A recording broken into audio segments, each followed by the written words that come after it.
কি ভয়াবহতা! জাহান্নাম যখন তর্জন দিতে লাগবে, গর্জন দিতে লাগবে জাহান্নাম যে আমার উপরে খাদ্য নিক্ষেপ করো জাহান্নামী দিকে, তার আগুন উতাল মারবে, লিলিহানসিকা উঠে যাবে। কোরআনে আছে সূরা সিজদায়, রব্বানা ইয়াবসারনা ওয়াসামিনা ফারজিনা নামাল সলিহা ইন্না মুকিনুন। সেদিনে জাহান্নামীরা জাহান্নামের লিলিহানসিকা দেখতে পাবে, তর্জন গর্জন শুনতে পাবে। তারা বলবে, ওগো আল্লাহ, আমরা জাহান্নামের আগুন দেখতে পেলাম, আমরা তর্জন গর্জন শুনতে পাচ্ছি, আজকে আমাদিকে আর একবার দুনিয়াতে ফিরিয়ে দাও, ভালো কাজ করব, নেক আমল করে আনবো। আমার আল্লাহ উত্তর দিয়েছেন কোরআনে, এবং সেই দিনে আমার আল্লাহ উত্তর দেবেন, লাআমলাআন্না জাহান্নামা মিনাল জিন্নাতি ওয়ান নাসি আজমাইন।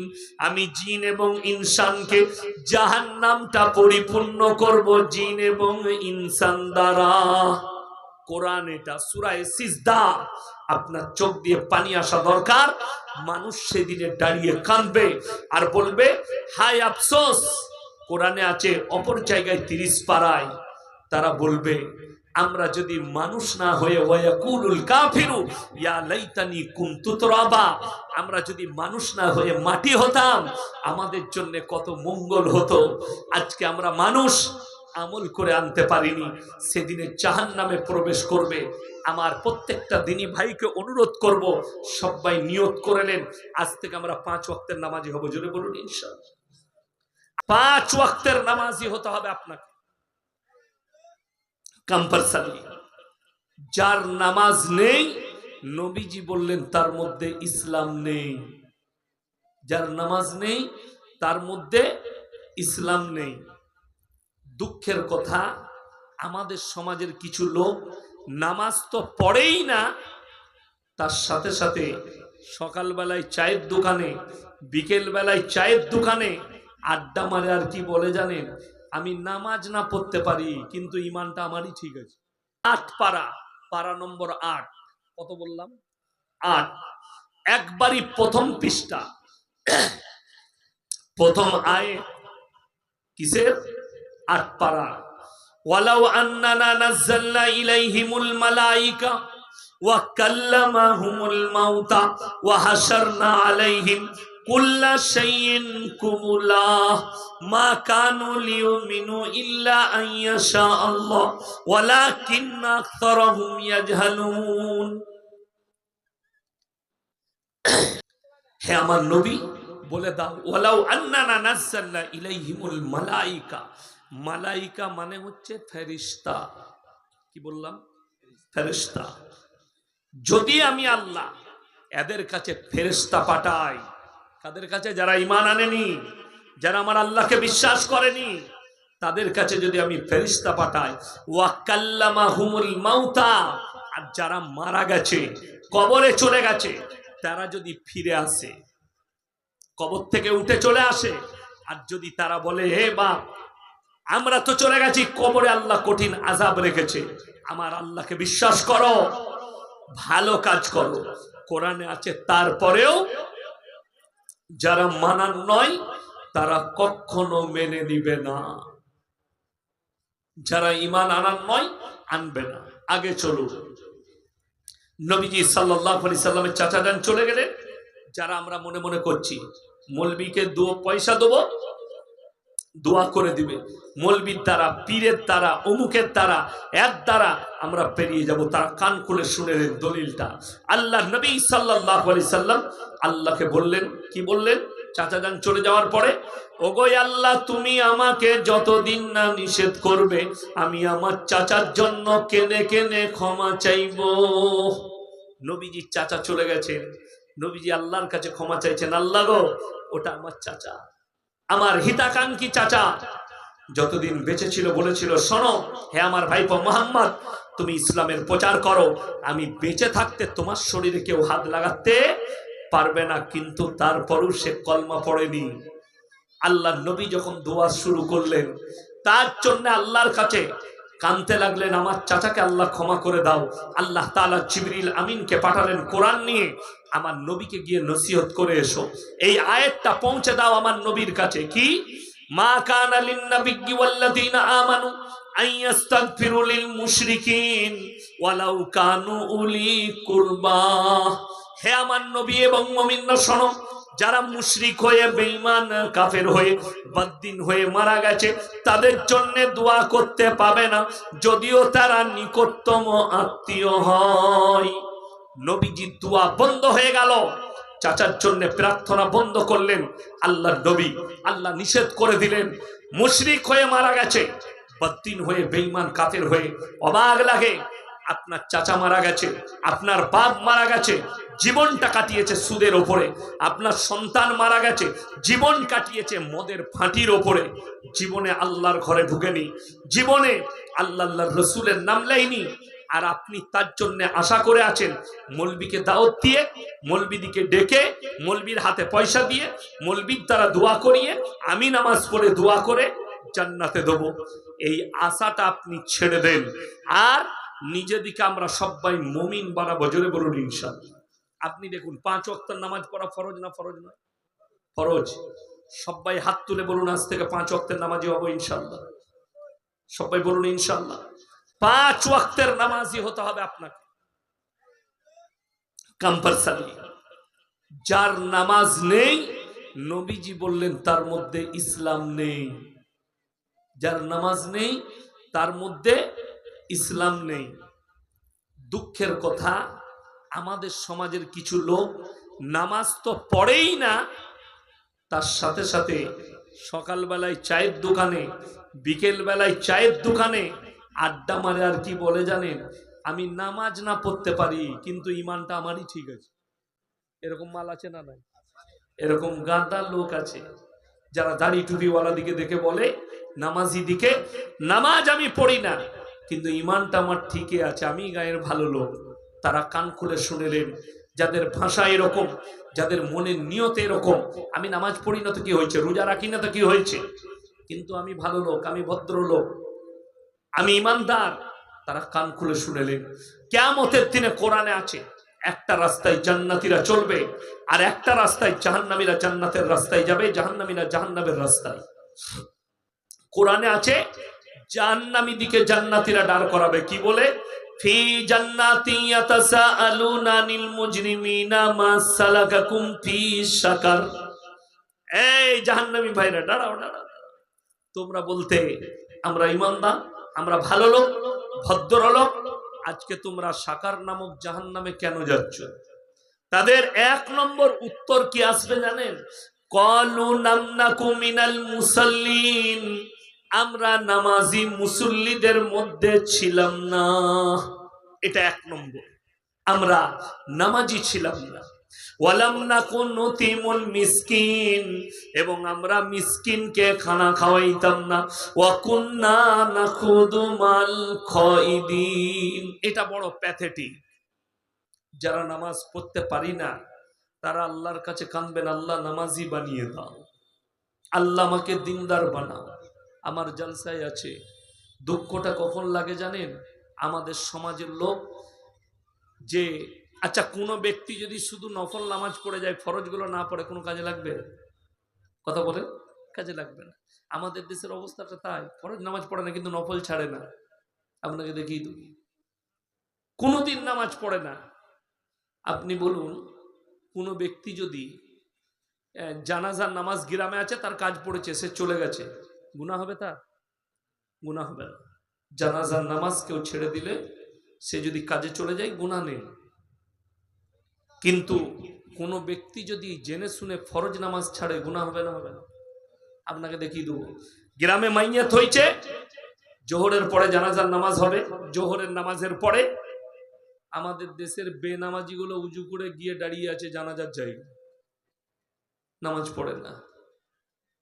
এক জায়গায় আমার এলাকায় আমার এক আত্মীয় মারা গেল, আমরা বাপ বেটা গেলাম জানাজা পড়তে। তো সেখানে আমাদের এক ছাত্র ছিল ইমাম। তো তাকে বললাম কখন জানা যাবে? আসরের পরে। না ঠিক আছে, আমরা আসরের নামাজ পড়ছি। গেলাম, আসরের নামাজ পড়লাম। নামাজ পড়ে বেরিয়ে দেখছি 3 কাতার লোক দাঁড়িয়ে আছে। হুনমাল কটা, বেনামাজি কটা। আর যারা আসল নামাজি তারা পেছনে। নামাজটা কত হবে, ভালো হবে বলুন? হবে। যাই হোক, সেটা যা গেল গেল। এসে দেখছি আমার ছাত্র আমার পাশে দাঁড়াচ্ছে। তুই যে ইমাম, নামাজকে পড়াবে? বলে এক হুজুর আসছে। হুজুর কোথা পাবে? সে হারামখোর প্যান্ট শার্ট পরে এইছে।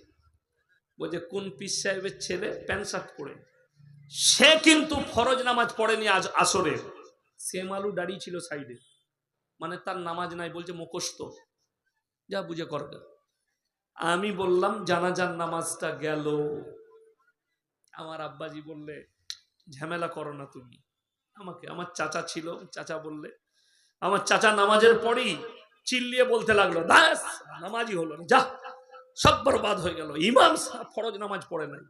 ভেবে দেখুন এদের অবস্থা এমন। যেমন একটা ছেলের চাঁচলে বাড়ি, সে বিয়ে করতে এসছে। আপনাদের গ্রামটার নাম কি? রনঘাট। এখানে বিয়ে করতে এসছে। গ্রামে ঢুকেই বলছে, ভাই মসজিদ খান কোথায় গো? বলে যে সামনে। বলে জামে মসজিদ। হ্যাঁ। ঢুকে উজু করে 2 রাকাত নফল নামাজ পড়ছে। ওর দাদি শিখিয়েছে, তো দাদিও মার খাবে, তুইও খাবি। দাদির হাদিস এটা। এখন নামাজের নিয়ত বেঁধে 2 রাকাত নামাজ পড়েছে। গ্রামের মানুষ বলছে যে সুজা ব্যাপার, ওদের জামাই যাহা তা পরেজগার গো। ও যে নামাজ পড়লো, কি নামাজ? 2 রাকাত নফল। এটা গায়ের লোক দেখেছে মসজিদে ঢুকে। আর পাড়ার মেয়েরা বলছে যেমন তেমন জামাই পেয়েছে, খুব ইমানদার, 2 রাকাত নামাজ পড়লো। আর যখন জোহরের নামাজ হচ্ছে, হারাম করে সিগারেট খাচ্ছে গাছতলায় বসে, আর নামাজ নেই। কেন? ওর দাদি শিখিয়ে দিয়েছে 2 রাকাত বিয়ের জন্য নফল পড়বি, আর জীবনে পড়বে না। নাউজুবিল্লাহ। আল্লাহ হেফাজত করুক এই সমাজকে, মুসলিম সমাজকে। নামাজ কম্পালসারি, 5 ওয়াক্তের নামাজ ফরজ। যারা চিৎ করে বলবে নামাজ পড়বো না, আমরা ইমানদার। চলুন। অকুন্না নাকুদু মাল কাইদিন, এটা বড় ডেঞ্জার। নামাজি দাড়ি টুপিওয়ালাকে দেখে হাসি ঠাট্টা বিদ্রুপ করত, তাদের সঙ্গে আমরাও হাসতাম আর মজাক উড়াতাম। আমরা नमाजी दाढ़ी टूपी वाला मजाक उड़ाने वालों में से हम थे, इसीलिए अल्लाह ने हमको जहन्नम में भेजा। वकुन्ना नुकज़्ज़िबु बियौमिद्दीन, আর বিচারের দিবস কিয়ামতের দিনকে আমরা মিথ্যা বলে মনে করিতাম। কিয়ামতের ময়দানের একটা খালি ভয়াবহতা শুনিয়ে দিই। সবাই আজ থেকে বলুন নামাজি হব ইনশাআল্লাহ, ইমানদার হন। কি ভয়াবহতা? জাহান্নাম যখন তর্জন দিতে লাগবে, গর্জন দিতে লাগবে জাহান্নাম, যে আমার উপরে খাদ্য নিক্ষেপ করো জাহান্নামী দিকে, তার আগুন উতাল মারবে, লিলিহানসিকা উঠে যাবে। কোরআনে আছে সূরা সিজদায়, রব্বানা ইয়াবসারনা ওয়াসামিনা ফারজিনা নামাল সলিহা ইন্না মুকিনুন। সেদিনে জাহান্নামীরা জাহান্নামের লিলিহানসিকা দেখতে পাবে, তর্জন গর্জন শুনতে পাবে। তারা বলবে, ওগো আল্লাহ, আমরা জাহান্নামের আগুন দেখতে পেলাম, আমরা তর্জন গর্জন শুনতে পাচ্ছি, আজকে আমাদিকে আর একবার দুনিয়াতে ফিরিয়ে দাও, ভালো কাজ করব, নেক আমল করে আনবো। আমার আল্লাহ উত্তর দিয়েছেন কোরআনে, এবং সেই দিনে আমার আল্লাহ উত্তর দেবেন, লাআমলাআন্না জাহান্নামা মিনাল জিন্নাতি ওয়ান নাসি আজমাইন। আমি জিন এবং ইনসানকে জাহান্নামটা পরিপূর্ণ করব, জিন এবং ইনসান দ্বারা। কোরআন এটা, সূরা সিজদা। আপনার চোখ দিয়ে পানি আসা দরকার। মানুষ সেদিনে দাঁড়িয়ে কাঁদবে আর বলবে, হায় আফসোস। কোরআনে আছে অপর জায়গায় 30 পারায়, তারা বলবে, আমরা যদি মানুষ না হয়ে ওয়ায়াকুলুল কাফিরু ইয়া লাইতানি কুনতু তুরাবা, আমরা যদি মানুষ না হয়ে মাটি হতাম, আমাদের জন্য কত মঙ্গল হতো। আজকে আমরা মানুষ, আমল করে আনতে পারিনি, সেদিনে জাহান্নামে প্রবেশ করবে। আমার প্রত্যেকটা দিনী ভাইকে অনুরোধ করব, সবাই নিয়ত করে নেন, আজ থেকে আমরা 5 ওয়াক্তের নামাজি হব। জোরে বলুন ইনশাআল্লাহ। আল্লাহর কাছে যতগুলো পাপ, নিকৃষ্ট পাপ হচ্ছে শিরকের পাপ। শিরকের পাপ এক মারাত্মক পাপ। এই পাপ থেকে বাঁচতে হবে। আপনার শিরকের কোনো অনুষ্ঠানে যাওয়া যাবে না, যেখানে শিরিক হয় সেখানে যাওয়া যাবে না। আজকে আশ্চর্য লাগে, আমরা মুসলমান তো আমরা মানুষকে কি বলি, আমি এক্ষুনি একটু আগে বললাম যে মুসলমানদের জন্য কোনো যদি ঠাকুরের উৎসব হয়, পুজোর অনুষ্ঠান হয়, সেখানে যাওয়া হারাম। কেন? মারাত্মক পাপের মধ্যে একটা পাপ হচ্ছে শিরকের পাপ, আপনি যেতে পারবেন না। অবাক লাগে আমাদের দেশে, আপনি মালদা ডিস্ট্রিক্টে দেখাবো, মুর্শিদাবাদে দেখাবো, বর্ধমানে দেখাবো, বাঁকুড়ায় দেখাবো, পুরুলিয়ায় দেখাবো, 24 পরগনায় দেখাবো, হাওড়ায় দেখাবো, হুগলিতে দেখাবো, যে ডিস্ট্রিক্টে বলবেন আমি আল্লাহর কৃপায় দেখিয়ে দেবো। কি আশ্চর্যের বিষয়, এই মুসলমানরা ফতোয়া দিচ্ছে, এই মুসলমানরা জানে আমার আল্লাহর কাছে ইন্না শিরকা লাযুলমুন আযীম, যতগুলো পাপ আছে নিকৃষ্ট পাপ হচ্ছে শিরকের পাপ। কোনো ব্যক্তি যদি জেনে বুঝে চিৎ করে শিরক করে, সেই গুনাহ আমার আল্লাহ ক্ষমা করবেন না। অথচ অবাক হবেন, গাছের নিচে, গাছের গোড়ায় মাটির খোঁড়া রেখে চাদর টাঙ্গিয়ে মানুষ সেখানে সিজদা করছে। একটা অমুসলিম ভাই মাটির মূর্তি তৈরি করে সেখানে সিজদা করলে যদি শিরক হয়, তুমি গাছতলায় মাটি রেখে, মাটির খোঁড়া রেখে আগরবাতি মোমবাতি দিয়ে সেখানে সিজদা করলে এটা কি করে শরীয়ত হতে পারে? আমার বন্ধুগণ, আমার ভাই, আমি আপনাকে দুটো তথ্য দিয়ে যাব, রেকর্ডিং হচ্ছে। একটা, আমাদের দেশের অনেক মা বোন তারা মাজারে যায়, তারা কবরস্থানে যায়। একটা যুক্তি দিচ্ছি প্রথমে ফতোয়া দেওয়ার আগে, ইমানদারির সঙ্গে বলুন, আপনার গ্রামে কোন স্বামী যদি মারা যায় ব্যক্তি, তার স্ত্রী কি কবরস্থানে যেতে পায়? কথা বলেন, পাবে? আমাদের শরীয়তে পাবে না। শুধু এটা আপনার নয়, আহলে হাদিস হোক, দেওবন্দি হোক, বেরেলি হোক, ফুরফুরা হোক, আজানগাছি হোক, তালতালা হোক, বেলতালা হোক, সে যদি মুসলমান বলে, কোন দলের কাছে এটা বৈধ নয় যে মহিলারা স্বামীর কবরে যাবে। বাম মরে গেলে বিটি কবরস্থানে যেতে পাই না। আমি ইয়াসিন মারা গেছে, আমার কবরে কি করে যাবে? কথাটা বুঝতে পেরেছেন না পারেননি? এটা একটা গেল। সব থেকে বড় ফুরফুরার দাদা হুজুর যিনি আছেন, তিনার ফতোয়া আছে লেখা, মহিলাদের মাজারে যাওয়া হারাম। আমার বেরেলবি ভাইদের সব থেকে বড় মৌলবি আহমদ রাজা বেরেলবি, তার কিতাবের নাম হচ্ছে ফতোয়ায়ে রিজবিয়া, ছাপা হয়েছে পাকিস্তান করাচিতে, খণ্ড নম্বর 24, পৃষ্ঠা নম্বর 497। সেখানে তিনি লিখেছেন, মেয়েদের মাজারে যাওয়া তো দূরের কথা, নিয়ত করাটাও হারাম। কি করা বললাম? নিয়ত করাটাও হারাম। এরপর একটা এক্সাম্পল দিই। এখন আমি বেঁচে আছি না নাই কথা বলছি, যখন আমার মধ্যে প্রাণ আছে, ইনি যদি আমাকে বলেন ইয়াসিন ভাই 50 টাকা দেন, আমি পকেট থেকে বার করে দিতে পারবো না? পারবো না? পারবো? পারবো। এটা একদম স্বাভাবিক, এটা একদম জ্ঞানের কথা যে দিতে পারবো। আচ্ছা, আমি যদি এখনই মারা যাই আর ইনি আমাকে যদি বলেন টাকা দেন, আমি পারবো দিতে? কথা বলে না? মরে গেলে আর ক্ষমতা থাকবে? এইটা যখন মানুষ বুঝতে পারছে যে ইয়াসিন বেঁচে থাকলে পকেট থেকে কিছু বার করে দিতে পারতো, মারা গেছে যখন আর ক্ষমতা নেই, তাহলে ইয়াসিন মারা গেছে, আমার কবরে গিয়ে তুমি কি করে ভালো মন্দ চাইবে? কথা বুঝাতে পারলাম না? পারলাম না? আমি মারা গেছি এটা বিশ্বাস করছেন, যে মারা গেছেন যখন আর আপনার ক্ষমতা নেই, তাইলে আমি মরে যাওয়ার পরে আমার কবরে ছেলে চাইতে কি করে যাবে? দুটো কথা শুনেলেন। আপনার গ্রামে কোনো গোলদারি দোকান কিংবা চকলেটের দোকান আছে না? না, এখানে আছে। ধরেলেন সেই দোকানটা কারুর চাচা হতে পারে, আছে না? না, আত্মীয়, আমাদের আত্মীয়। কোন মুসলমান ব্যক্তি, তার চাচার একটা দোকান আছে, সে চাচার দোকানে মাল না কিনে অন্য পাড়ায় গিয়ে নরেনের দোকানে মাল কিনছে। এইটা থেকে দুটো কথা জানা যাবে। কটা বললাম? দুটো। হয় চাচার দোকানে মাল শেষ হয়ে গেছে, আর তা না হয় চাচার সঙ্গে তার ঝগড়া আছে। ঠিক কি না কথা বলে? এই দুটোর মধ্যে একটা হবে, হয় চাচার সঙ্গে ঝগড়া, নাহলে চাচার কাছে ওই মালটা নাই যেটা সে কিনবে, তার জন্য সে নরেনের দোকানে গেছে। তাই সবের মালিককে আল্লাহ ভালো মন্দ, কল্যাণ অকল্যাণ, দুঃখ কষ্ট, হায়াত মত সবের মালিক, গোটা পৃথিবীর মালিক যদি আল্লাহ হয়, আমরা নামাজেও ওয়াদা করি। নামাজে সূরা ফাতিহা পড়ি না পড়ি?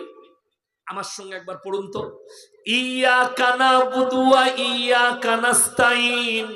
গোটা পৃথিবীর মুসলমান নামাজে ওয়াদা করছে, ইয়াকা নাবুদু ওয়া ইয়াকা নাস্তাইন, আল্লাহ তুমি ছাড়া কারোর উপাসনা করি না, আল্লাহ তুমি ছাড়া কারোর কাছে ভালো মন্দ চাই না।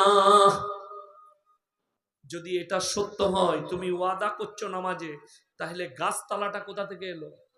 মাজারটা কি করে এলো? ঢিপিটা কি করে এলো? ওই জায়গাটা কোথা থেকে তৈরি হলো? খুব ভালো করে বুঝবেন, সুন্দরভাবে বুঝবেন, দিমাগ দিল দিয়ে বুঝেন। আমি পীর বিরোধী মৌলবি নয়, আমি সিস্টেম বিরোধী। সেদিন আমাকে একজন বলছে পীর মানা, আমি বললাম পীর মানা একদম ফরজ। যদি বলে কোথায়, আমি বললাম খেপা তোর বাপকে মানিস? বলে না, আমি পীর মানে হচ্ছে বয়োজ্যেষ্ঠ মানুষ। কি মানুষ? বয়োজ্যেষ্ঠ। আমি আমার বাপের বয়সী লোককে সম্মান করব, তাইলেই তো মানা হয়ে গেল। আমার বাপের থেকে বড় পীর আমার কাছে কেউ হতে পারে? হতে পারে না। তো আপনি আপনার বাপের খিদমত করুন। আমাদের দেশে দেখিয়ে দেবো, বাপকে ভাত দেয় না, মাকে ভাত দেয় না, মানে আমি আজমিরে গিয়ে 10টা ফকির খাইয়েছি, তুই ঝাঁটা জুতো খাবি কবর। নিজের বাপকে ভাত দেয় না, মাকে ভাত দেয় না। আরে শুনে রেখে দেন, এখানে হাজি সাহেব কেউ নাই? ছিল কই? আপনি হাজি সাহেব তো হজ করে এসছেন, মাশাআল্লাহ। দেখুন হাজি সাহেব এখানে সাক্ষী আছে। মক্কা থেকে মদিনা 470 কিলোমিটার রাস্তা, তাই তো হাজি সাহেব? 470। আমার আব্বাজি গেছে, নিয়ত করেছে আমিও যাব। এখন ইনাকে জিজ্ঞেস করুন তো, কটা মাজার পেলেন? কটা মাজার ছিল ওই রাস্তার মধ্যে? একটাও নাই। আর আমার বাড়ি থেকে আপনার এখানে 340 কিলোমিটার, 33 কিলোমিটার রাস্তা, 333,000-এর বেশি মাল আছে।